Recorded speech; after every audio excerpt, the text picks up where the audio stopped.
Assalamualaikum semua, semoga kesehatan dan keberkahan senantiasa menyertai kita semua. Pada kesempatan kali ini, saya akan mempersembahkan sebuah cerita yang ditulis oleh Dioseta berjudul, Gending Alas Mait, Part 3, Ikatan Masa Lalu. Sebelum kita memulai cerita tersebut, alangkah baiknya untuk memberikan dukungan dengan cara like, komen, dan subscribe. Dukungan dari kalian sangat berarti bagiku dan akan menjadi motivasi bagi saya untuk terus membawakan cerita-cerita yang menarik lainnya. Dan jangan lupa mampir di Twitter Dioseta, untuk cerita-cerita horor yang lebih seru lainnya. Saya mohon maaf jika bagian ini mengandung sedikit spoiler tentang cerita Imah Leuweung. Bagi yang belum menonton, tautan video sudah kami sertakan di deskripsi, termasuk untuk video part kedua. Oke, kita lanjut untuk cerita part ketiga. Sayup-sayup terdengar suara gamelan terdengar di antara hutan di sekitar pabrik gula. Terlihat seorang wanita muda menari dengan gemulai di tengah-tengah cahaya bulan purnama.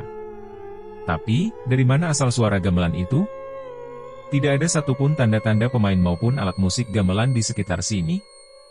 Yang anehnya lagi, mereka, makhluk halus para penunggu pabrik yang sudah lama tidak menampakkan diri, kini berkumpul di sekitar wanita itu.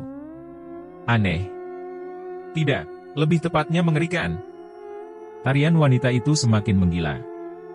Ia memaksa memutar sendi-sendi tubuhnya ke arah yang tidak wajar. Aku berlari mendekati wanita itu mencoba menahan gerakannya, namun tenaganya terlalu besar. Sesuatu sedang merasuki tubuh wanita ini. Sebuah doa dan ayat-ayat suci kubacakan untuk menenangkan wanita itu. Cukup lama. Hingga akhirnya wanita itu terbaring lemas dan tak berdaya. Kota Jogja. Sebuah kota yang pasti akan sulit dilupakan oleh siapapun yang berkunjung ke tempat ini. Rasa nyaman kota ini takkan pudar walaupun hanya dinikmati dengan berjalan-jalan dengan Vespa tua ini. Terlihat sebuah kereta telah berhenti di stasiun, aku memarkirkan motor dan menunggu seseorang keluar mengenali Vespa tua ini. Cahyo, teriak seseorang seumuranku yang baru saja keluar dari stasiun. Ojek mas. Jawabku dengan sedikit meledek. Iya, ojek mas, ke pemakamannya, balasnya, asem. Embok pikir aku demit, jawabku sambil menepuk helm yang sedang dipakainya. Danan adalah teman seperjuanganku saat bekerja di pabrik gula walaupun sekarang ia memilih berhenti dan mencoba peruntungan untuk melamar di perusahaan swasta di Jogja. Cahyo, perempuan yang kamu ceritain itu masih di rumah Pak Lek? Tanya Danan kepadaku. Aku memang sudah menceritakan mengenai seorang perempuan aneh yang ditemukan di hutan belakang pabrik gula. Masih, makanya kamu temuin dulu, tanggung jawab kamu. Jawabku meledek. Ngeledek aja kamu. Balasnya. Lah piye? Ditemukan seorang perempuan yang gak inget apa-apa. Petunjuknya cuma di tasnya ada fotomu, jelasku. Yowis, nanti kita temuin dulu aja, cepetan gas, jawab Danan dengan raut muka yang penasaran.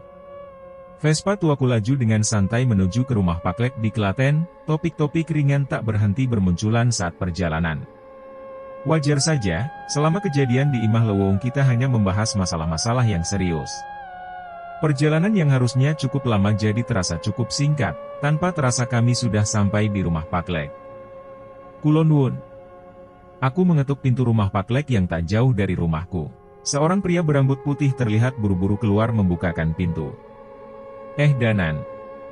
Udah sampai, yuk masuk dulu, sambut pria itu. Danan doang Pak Lek? Aku ora diajak masuk, tanyaku setengah merajuk. Ono kowe tu panjul, omahmu kanding kono, ucap Pak D menunjuk ke rumahku sambil meledek. Ya. Embok diajak masuk dulu gitu, toh bulek udah masak bandeng kan? Ambune tekan kenelo. Jawabku merayu Pak Le. Giliran makanan cepet banget kamu. Yowis ayo masuk. Lanjut Pak Lek sambil membukakan pintu. Danan yang melihat tingkah laku Pak Lek kepadaku hanya bisa tersenyum dan geleng-geleng. Aku membantu Danan memberes-bereskan barang bawaan sembari bulek menyiapkan makan malam untuk kami. Pak Lek Bimo adalah adik dari ayah Danan, dulu dia sengaja meminta tolong Danan untuk bekerja di pabrik gula dekat sini setelah lulus kuliah. Alasannya sudah jelas, selain membantu menjadi buruh di sana, kami juga membantu untuk memindahkan roh-roh halus penunggu pabrik itu agar tidak mengganggu pekerja di sana. Danan, Cahyo. Sini, ayo makan. Suara Bulek memanggil dari pawon rumah. Gih Bulek. Danan menjawab dengan sopan. Kami segera keluar kamar dan bergegas menuju meja makan. Terlihat di sana Bulek sedang mempersiapkan makanan dibantu dengan seorang wanita yang tidak kukenal. Itu perempuan yang kamu ceritain? Bisik Danan kepadaku. Gak usah pura-pura kamu, ngaku aja. Udah kamu apain dia? Balasku dengan suara yang keras hingga terdengar oleh Paklek dan Bulek. Sontak Danan memukul kepalaku, tentunya dengan muka yang sedikit memerah. Udah, ayo makan dulu, ucap Paklek memotong pembicaraan kami. Masakan Bulek selalu ngangenin. Walaupun tidak ada Danan, kadang aku masih sering numpang makan di sini. Sambal buatan Bulek memang paling enak setanah Jawa. Mbak, kenal sama mas-mas ganteng ini, ucapku kepada wanita di samping Bulek. Wanita itu menoleh pada Danan menggelengkan kepala. Tuh kan, makanya jangan nuduh macam-macam, ucap Danan.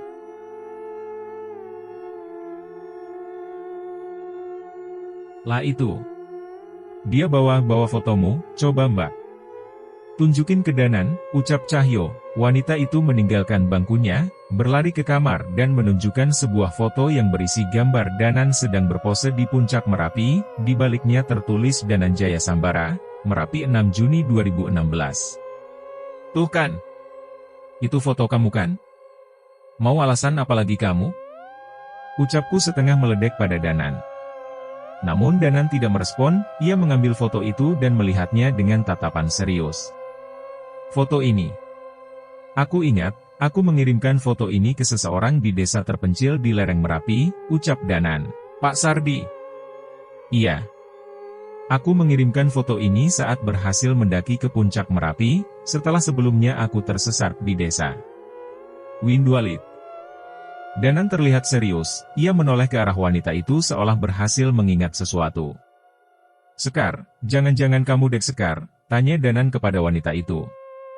Wanita itu hanya menunduk, seolah tidak mampu mengingat apapun tentang dirinya. Kulo boten ingat mas, jawabnya. Pak Sardi, desa Windualit, apa yang terjadi di sana? Tanya Danan dengan suara yang semakin keras.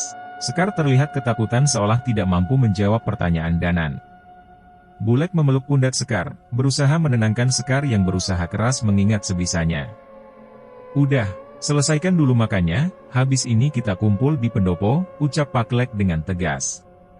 Suasana setelahnya menjadi semakin serius, terlihat dari mata Danan seolah sedang mengingat sesuatu. Pendopo Pak D terletak di halaman belakang rumah yang bersebelahan langsung dengan hutan, tempat yang nyaman untuk menikmati suasana malam. Kami berkumpul dan duduk dengan seadanya. Terlihat beberapa benda-benda antik terpajang di dinding pendopo. Nah Danan, coba ceritakan apa yang kamu tahu, tanya Paklek kepada Danan.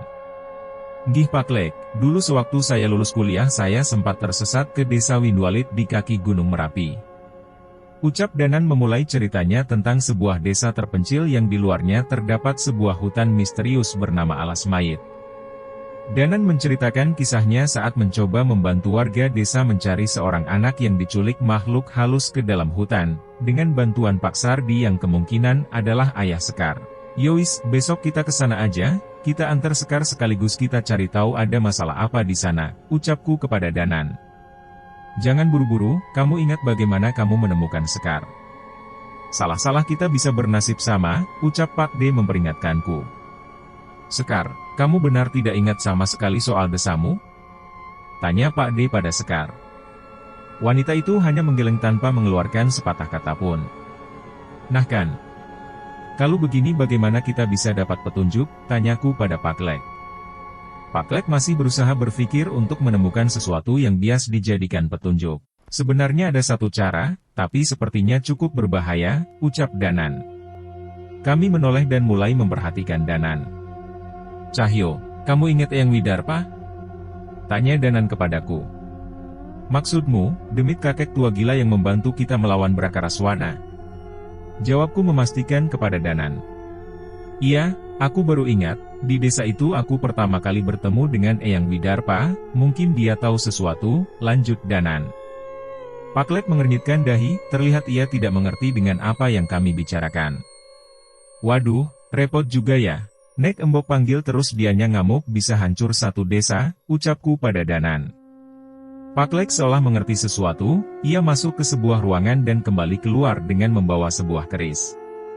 Ia segera mengikat keris itu di pinggang seolah bersiap untuk sesuatu. Opo kakek tua yang kamu maksud ada hubungan dengan keris Raga Sukma? Tanya Paklek. Iya Paklek, kok Paklek tahu? Tanya Danan. Wis. Panggil wae, itu di tengah kebun. Ojo nong kene, ucap Paklek. Aku dan Danan saling berpandangan seolah masih ragu. Sekar, sini Sekar. Jangan jauh-jauh dari Mas Cahyo, ucapku sekedar menggoda Sekar. Tak menunggu lama, sebuah sandal jepit dilemparkan oleh Paklek ke arahku. Dasar panjul. Jangan cari-cari kesempatan kamu, bentak Pak D kepadaku. Aku meningis kesakitan, terlihat tawa kecil yang manis terpancar dari mulut Sekar. Jagat lelembut boten endue wujud.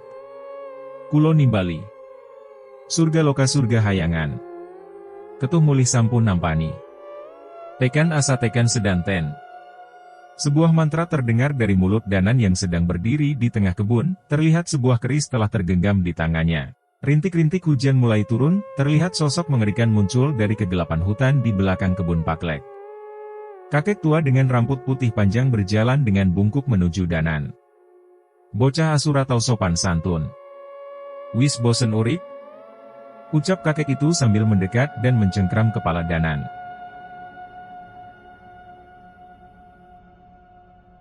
Aku bersiap melepas sarung dari pundakku dan menerjang kakek tua itu, namun kakek itu terlalu cepat ia melompat ke atas pendopo dengan membawa tubuh Danan seperti boneka. Merespon perbuatan kakek tua itu, Paklek segera berlari. Eyang. Enek sing arep ketemu, Paklek mendekat dengan menggenggam keris yang tadi ia pegang. Sopo? Sopo kowe?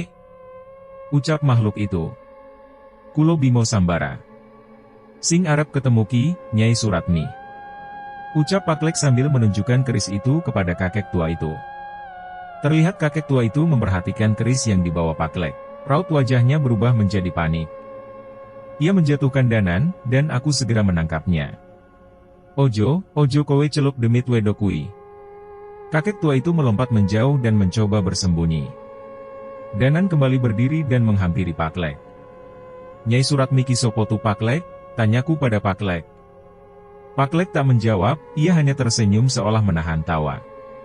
Rene S.I. Kambak, cucu buyutmu Kimung arep takon, kesini dulu Embah, cucu buyutmu ini cuma mau bertanya, ucap Paklek. Eyang Widarpa mendekat, tapi kali ini ia mendekat dengan sedikit ragu. Danan mendekat dan memanggil Sekar. Eyang, iki Sekar, seko desa Windualit, apa yang tahu nek masalah opo ning kono? Eyang, ini Sekar dari desa Windualit, apa Eyang tahu ada masalah apa di sana? Tanya Danan pada Eyang Widarpa. Terlihat Eyang Widarpa memperhatikan Sekar, namun tatapan Sekar berubah menjadi mengerikan.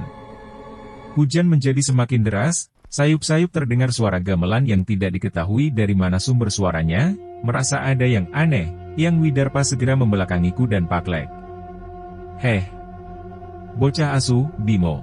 Endelik ning buriku. Ucap Eyang Widarpa kepada kami seolah memberitahu akan adanya bahaya.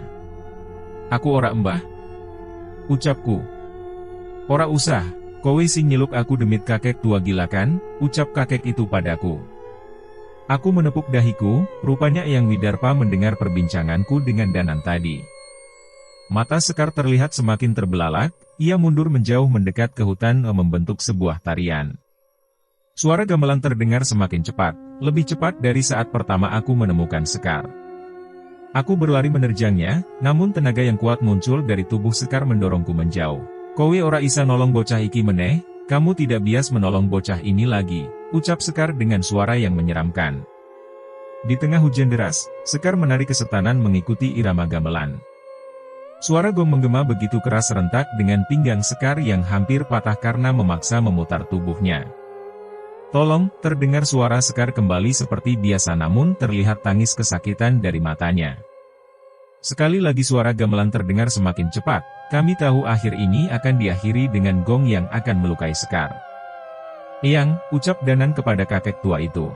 Eyang melompat ke arah Sekar, menabraknya, mencengkram kepalanya dan menariknya seolah bersiap memutuskannya. "Tunggu, jangan sakiti Sekar," ucapku pada kakek tua itu. Namun ternyata salah. Eyang menarik sesosok makhluk hitam berpakaian sinden dari tubuh Sekar. Tanpa menunggu, kakek tua itu meremas kepala setan itu, memakan tubuhnya hingga tidak berdaya. "Gending alas mayit," ucap Eyang Widarpa. "Apa itu, Mbah?" tanya Danan. "Tanya sama bocah itu, sudah tidak ada yang menghalangi ingatannya," ucap kakek itu. Paklek membacakan doa pada sebuah air dan meminumkannya pada Sekar. "Aku tahu itu adalah mantra penyembuh." Paklek paling ahli soal penyembuhan. Terlihat wajah Sekar kembali pulih, tapi entah dengan luka-lukanya saat menari tadi. "Pak." "Sekar ingat Pak," ucap Sekar saat tersadar. Ia segera menoleh ke arah Danan. "Mas. Desa Mas, desa kena kutukan." Tiap malam purnama satu persatu warga desa menari masuk hutan, dan paginya ditemukan tewas dengan tubuh yang tidak utuh. Ucap Sekar dengan histeris kepada Danan. "Bapak? Pak Sardi? Bagaimana keadaannya?" tanya Danan. "Bapak tinggal di desa membantu warga yang kesurupan." Sekar disuruh lari keluar desa untuk mencari Mas Danan. "Katanya mungkin Mas Danan bisa bantu," jawab Sekar. Terlihat Danan mencoba mengingat sesuatu. "Alas mayit, di sana ada sendang banyu ireng dan tempat asal Eyang Widarpa, mungkin Eyang Widarpa bisa membantu," ucap Danan. Seolah mengerti maksud Danan, Eyang Widarpa berbicara, "Ora, gending alas mayit kui kutukan amergo duso. Aku ora yeso nulungi opo-opo." "Tidak, gending alas mayit itu kutukan karena perbuatan dosa, aku tidak bisa menolong apa-apa." Kami menjadi semakin bingung. Sekar terlihat sedih dan menangis. "Embah, mosok ora ono tenan jalan keluar untuk mengakhiri kutukan itu?" tanyaku mendekat. Kakek tua itu menoleh ke arahku dengan muka yang masih kesal. "Tabuh waturingin. Bien kui sing ngilangi kutukan gending alas mayit, ojo takok ning endi." Ucap Eyang Widarpa menjauh dan bersiap pergi meninggalkan kami. Hujan semakin mereda, sosok Eyang Widarpa mulai perlahan menghilang. "Eyang." Paklek berlari mengejar Eyang. "Nyai Suratmi, wis tenang, wis ora ning alam kene. Ngapunten yo Embah." Teriak Paklek kepada Eyang Widarpa yang sudah hampir menghilang. "Uasu. Pancen asu, ngapusi aku toh kowe." "Awas kowe," umpat Eyang Widarpa sebelum menghilang. Paklek tertawa dan mendekati Danan, "Udah simpen kerismu, nanti Paklek bisa dijewer sama Eyang Widarpa." "Paklek, emang Nyai Suratmi iki sopo tu?" tanyaku penasaran. "Udah gak usah tahu, itu kisah cinta kakek-kakek. Eyang Widarpa itu orang baik, tapi entah kenapa wujudnya menjadi demit seperti itu," ucap Paklek. "Iya Paklek, kalau gak ada dia dulu aku pasti udah mati," ucap Danan. Sekar mendekat, air mata masih mengalir dari matanya. "Mas, gimana Mas? Tolongin desa Sekar Mas." "Iya Danan, kita harus bantuin Sekar. Kamu ada petunjuk mengenai tabuh waturingin itu?" tanyaku. "Enggak, tenan. Belas aku orang ngerti benda apa itu," jawab Danan. "Hampir tak ada petunjuk mengenai benda itu, namun apabila kami nekat menuju desa Windualit sudah pasti kutukan itu akan mengenai kami juga." Bahkan makhluk sehebat dan sesombong Eyang Widarpa pun angkat tangan. "Sudah. Kita istirahat dulu." Paklek coba meditasi, siapa tahu nanti dapat petunjuk, ucap Paklek. Paklek masuk lagi ke rumah dan meninggalkan kami di pendopo. "Sebenarnya aku tahu seseorang yang bisa mencari informasi mengenai tabuh waturingin. Dia bisa mengumpulkan informasi dari seluruh negeri," ucapku pada Danan. "Nah itu, coba Cahyo, tolong bantu kalau perlu kita samperin orangnya," ucap Danan. "Coba aku cari nomornya, dulu nomornya ditulis di radio lamaku.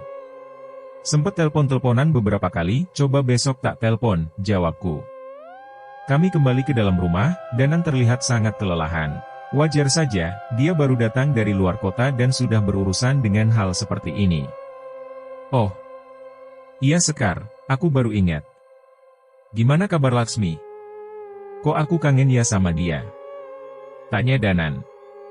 Bersambung.